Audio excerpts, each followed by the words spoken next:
രണ്ടാമതായി ജീവിതശൈലി മൊത്തം മാറ്റി തന്ന സുഹ്റ മേഡം. ഓരോ നിമിഷം വിളിച്ച് ഭക്ഷണ രീതി മാറ്റി തന്ന് ഇന്ന ന്യൂട്രീഷനാണ്, ഇന്ന ഫുഡാണ് കൊടുക്കേണ്ടത് പറഞ്ഞിട്ടാണ് ഞങ്ങൾ ഗൈഡ് ചെയ്തത്. ആദ്യമായി ഉണ്ടായത് ഹസ്ബൻഡിന് എന്ത് കഴിച്ചാലും പച്ചവെള്ളം കുടിച്ചാൽ പോലും ഗ്യാസ് ട്രബിളായിരുന്നു. ഈ ഗ്യാസ് ട്രബിൾ ഓവറായി ഹൈ ഷുഗർ ഉള്ളിലുണ്ട്. പക്ഷേ സ്ഥിരമായ മെഡിസിനോ ഒന്നുമില്ല. നിരന്തരമായി എക്സസൈസ് ചെയ്യും. ഞാൻ ഹെൽത്തിയാണ് പറഞ്ഞ് നടക്കും. നന്നായി ഫുഡ് കഴിക്കും. ഒരു 9 കിലോ പോലെ അണ്ടർ വെയിറ്റ് ആയിരുന്നു. വെയിറ്റ് ഇല്ല. എക്സസൈസൊക്കെ 1-2 മണിക്കൂറോളം ചെയ്യും.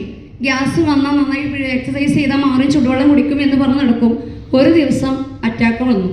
രാവിലെ ഒരു 10:30 തൊട്ട് പെയിൻ ഒരു 3:30 വരെ കൊണ്ടു നടന്നു. ആ സമയത്ത് അവർ പെട്ടെന്ന്, എനിക്ക് 3 പെൺകുട്ടികളാണ്, 4 പേരക്കുട്ടികളുണ്ട്. ഈ പേരക്കുട്ടികളെയും കൊണ്ട് കളിക്കുന്നതിൻ്റെ ഇടയിൽ ഞാൻ ഹസ്ബൻഡിനെ ശ്രദ്ധിച്ചില്ല. കാരണം എപ്പോഴും ഗ്യാസ് ട്രബിളാണ്. സ്വന്തം ട്രീറ്റ്മെൻറ്റ് എടുക്കുക എന്നല്ലാതെ മെഡിസിന് പോവില്ല. 1-2 മെഡിസിൻ ഡോസ് എടുക്കും, പിന്നെ അത് സ്റ്റോപ്പ് ചെയ്യും, സ്വന്തം ട്രീറ്റ്മെൻറ്റ് നടത്തും.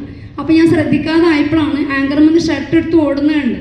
അപ്പോൾ ആ സമയത്ത് ഞാനും വരാമെന്ന് പറഞ്ഞിട്ട് പോയി. പെട്ടെന്ന് തന്നെ ആദ്യമായി ഹസ്ബൻഡിനെ കൊണ്ട് ആംബുലൻസ് പോയി.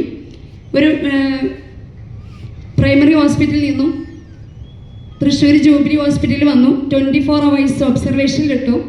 47ാമത്തെ വയസ്സാണ്. 3 ട്യൂബിൽ ഹെവി ബ്ലോക്കാണ്. ഒരു ട്യൂബിൽ 99%, ഒന്നിൽ 84, പിന്നെ 72. ബൈപ്പാസ് അല്ലാതെ സ്റ്റെഡും കൂടി ഉണ്ടണ്ട എന്നാണ് കാർഡിയോളജി വന്ന് പറഞ്ഞത്. മാത്രമല്ല സാറ് 2-3 സർജന്മാരെ മാറി ഞങ്ങളുടെ അടുത്ത് വിട്ടു. അവർ വന്ന് പറഞ്ഞതും നിങ്ങൾ സ്റ്റെഡും കൂടി ഇടണ്ട, എത്രയും പെട്ടെന്ന് ബൈപ്പാസ് ചെയ്തോളൂ. ആ സമയത്ത് തന്നെ വെറും മെഡിസിൻ്റെ ഓരോ എണ്ണത്തുമ്പോൾ തുടങ്ങിയൊരു 4 എണ്ണത്തിലേക്ക് കൂടിയിട്ടുണ്ടായിരുന്നു.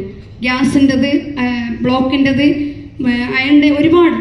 അങ്ങനെ ഒരു വെള്ളമോ ഭക്ഷണമോ ഒന്നും ഇറങ്ങാത്തൊരവസ്ഥയിൽ ഞങ്ങൾ ചെറുതായിട്ടൊന്ന് ബലൂൺ സർജറി ചെയ്തിട്ട് ബ്ലഡ് സർക്കുലേഷൻ കൂട്ടി ഡിസ്ചാർജ് വാങ്ങിപ്പോയി. ഫണ്ടൊക്കെ റെഡിയാക്കിയിട്ട് വരാൻ പറഞ്ഞു പോയി. പക്ഷേ ഹസ്ബൻഡ് ഒരിക്കലും ഭയങ്കര ഒരു എനർജി കാണിക്കുന്നത് കൊണ്ട് തന്നെ എനിക്ക് ബൈപ്പാസ് വേണ്ട എന്നൊരു തീരുമാനത്തിലെത്തി.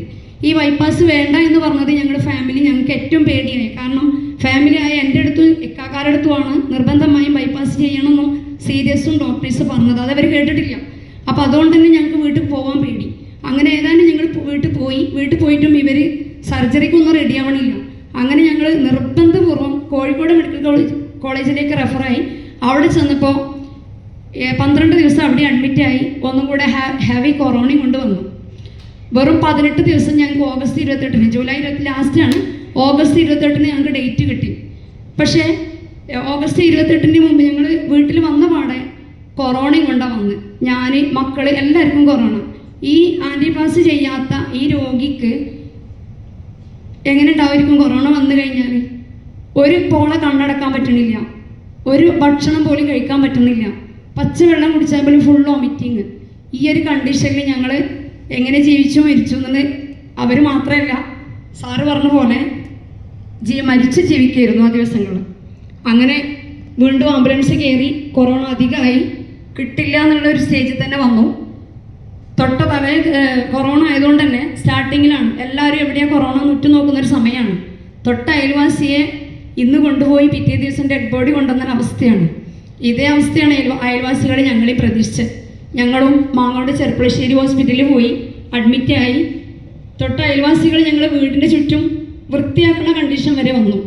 കാരണം അത്രയും ക്രിട്ടിക്കൽ സ്റ്റേജിലാണ് പോയിട്ടുണ്ടായിരുന്നത്. പക്ഷെ ഭാഗ്യം കൊണ്ട് 7 ദിവസം കഴിഞ്ഞ് കൊറോണ നെഗറ്റീവായി തിരിച്ചു വന്ന് ഞാൻ ആംബുലൻസിൽ നിന്നൊരു വോയിസ് ഇട്ടിട്ടിൻ്റെ അടിസ്ഥാനത്തിലാണ് എനിക്ക് ഈ ഒരു കമ്മ്യൂണിറ്റിയിൽ ജോയിൻ ചെയ്യാൻ സാധ്യമായത്. കാരണം നമുക്കൊക്കെ അറിയാം, ഒരു ക്രിട്ടിക്കൽ സ്റ്റേജ് വന്നു കഴിഞ്ഞാൽ നമ്മളെല്ലാവരുടെയും ലാസ്റ്റ് പ്രയറാണ് ചോദിക്കുക. ഞാൻ പറഞ്ഞു വളരെ ക്രിട്ടിക്കൽ സ്റ്റേജാണ്, എല്ലാവരും ദുആ ചെയ്യണം. ഇതിന് മറുപടി എനിക്ക് തൊട്ട് മുമ്പ് പറഞ്ഞ അഷ്റഫ് സാറിൻ്റെ പെങ്ങളാണ് എനിക്ക് ആ ഒരു വോയിസിന് മറുപടി തന്നത്. കൊറോണ നെഗറ്റീവായി വന്ന് വീട്ടിലെത്തിയ പാട് ഓഗസ്റ്റ് 6-ാം തീയതി, ഒരു വെള്ളിയാഴ്ചയാണ്. ടീച്ചറെ, ഒരു ഫുഡാണ്, ഭക്ഷണ രീതിയാണ്, ഒന്ന് ചേഞ്ച് ചെയ്യൂ, ഒന്ന് വരൂ ഞങ്ങളുടെ കൂടെ. ഒന്നും ആലോചിച്ചില്ല. കാരണം ഇവർക്ക് ബൈപ്പാസ് തീരെ താല്പര്യമില്ല. ക്രിട്ടിക്കൽ സ്റ്റേജ് പറഞ്ഞാൽ എണീറ്റ് സ്വന്തം നടക്കാൻ പോലും വയ്യ. കൈ പിടിച്ചിട്ട് മുറ്റത്ത് കറങ്ങുമ്പോഴത്തേന് മക്കൾ വിളിക്കും, ഉമ്മ ഇപ്പോൾ പുറത്തിറങ്ങിയിട്ടുണ്ട്, ശ്രദ്ധിക്കണം. മൈൻഡ് നോക്കിയാക്കാൻ വേണ്ടിയിട്ടും ഒന്ന് പുറത്തിറങ്ങുന്നുണ്ട്, എങ്ങനെയെങ്കിലും ഒന്ന് പോസിറ്റീവ് എനർജി കിട്ടാൻ വേണ്ടിയിട്ടും. അതൊക്കെ ഇപ്പോഴാണ് പിന്നെ അങ്ങനെ മനസ്സിലാവുന്നത്. അപ്പോൾ ആ ഒരു കണ്ടീഷനിൽ അവർ എന്ത് ബൈപ്പാസ് ഇല്ലാതെ എവിടെ മാർഗമുണ്ടോ അവിടെ തേടി പിടിക്കുന്ന രീതിയായി. ഞങ്ങൾ തിങ്കളാഴ്ചയായി രാവിലെ 6:30 തന്നെ ഓട്ടോ വിളിച്ച് സൈഫുദ്ദീൻ സാറിൻ്റെ തൃത്താല ക്ലബ്ബിൽ പോയി. അന്ന് തന്നെ ജോയിൻ ചെയ്തു. ഞാനും കൊറോണ ആയിട്ട് വളരെ ടയേർഡാണ്. പക്ഷേ ഹസ്ബൻഡ് ഉറങ്ങാത്തത് കൊണ്ട് ഒരൊറ്റ ദിവസം ഉറങ്ങാനോ ഭക്ഷണം കഴിക്കാനോ എനിക്കോ എൻ്റെ മക്കൾക്കോ പറ്റിയിട്ടുണ്ടായിരുന്നില്ല. കാരണം കിടക്കും, ആ കിടക്കിനെക്കാട്ടിലും സ്പീഡ് അവരെണീക്കും.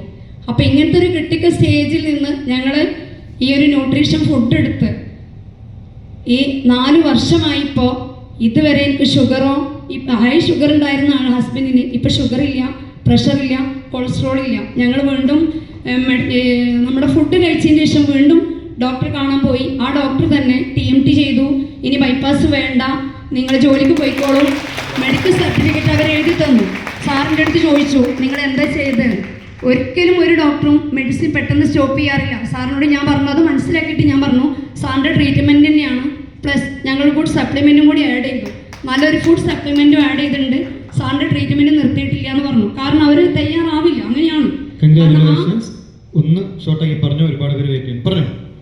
ഓക്കെ, അപ്പോൾ ഈ ഇന്നത്തെ കണ്ടീഷനിൽ ഞാൻ, എൻ്റെ ഹസ്ബൻഡ്, മക്കള്, പേരക്കുട്ടികൾ എല്ലാവരും വളരെയധികം ഹെൽത്തി ആയിട്ടും ഹാപ്പി ആയിട്ടും പോകുന്നുണ്ട്.